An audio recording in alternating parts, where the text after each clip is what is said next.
नमस्कार. आपल्या सगळ्यांचे सोशल महाराष्ट्र न्यूज चॅनलमध्ये हार्दिक स्वागत. चला वळूया तर एका नवीन बातमीकडे. आजची बातमी. धुळे जिल्ह्यातील शिंदखेडा तालुक्यातील बेटावत ते मुळावत या रस्त्याची अत्यंत दुरावस्था झाली आहे. धुळे जिल्ह्याचे पालकमंत्री जयकुमार रावल यांचा हा मतदारसंघ आहे. त्यांच्या मतदारसंघात रस्त्यांची अशी दयनीय अवस्था झाल्याने नागरिकांमध्ये नाराजी पसरली आहे. काही वर्षांपूर्वी मंत्री जयकुमार रावल यांनी या रस्त्याचे काम केले होते, परंतु आता या रस्त्यावर मोठमोठे खड्डे पडले आहेत. त्यामुळे वाहन चालकांना आणि पादचाऱ्यांना मोठा त्रास सहन करावा लागत आहे. विशेष म्हणजे या रस्त्यावर धुळे आणि जळगाव जिल्ह्यांच्या सीमेवर तापी नदीच्या संगमावर अतिप्राचीन कपिलेश्वर मंदिर आहे.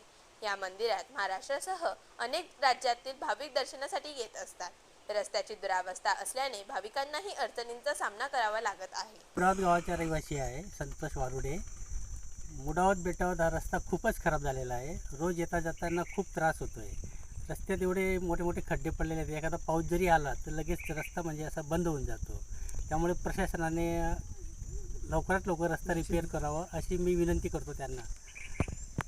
तेवढं आम्हाला मुडावत बेटावत जाण्या येण्यासाठी म्हणजे सुखरूप प्रवास करता येईल एवढं आम्हाला म्हणजे बरं वाटेल. तसं म्हणजे मुडावत गाव तापी आणि पांझरा नदीचा संगम आहे तिथे, आणि कपिलेश्वरचं मोठं मंदिर आहे. तिथे येणारे जाणारे भाविक हप्त्यातून कमीत कमी 4-5 दिवस असे येत राहतात, आणि त्यांना बेटावतपर्यंत आल्यानंतर मुडावत येण्यासाठी 3-3, 4-4 तास बसावं लागतं. गाडी मिळत नाही. काही लोक रस्ता खराब असल्यामुळे त्यांना नाकारतात आणि तिथपर्यंत पोहोचू शकत नाही. त्यामुळे ते पण त्यांना म्हणजे वाईट वाटतं. तर असं लवकरात लवकर रस्ता चांगला रिपेअर झाला तर तेवढं भाविकांना पण आनंद वाटेल आणि देवदर्शन लवकर होईल त्यांचं. बातमी आवडल्यास चॅनलला लाईक व सबस्क्राईब करा व दररोज अशा नवनवीन बातम्या पाहण्यासाठी चॅनलला फॉलो करा. धन्यवाद.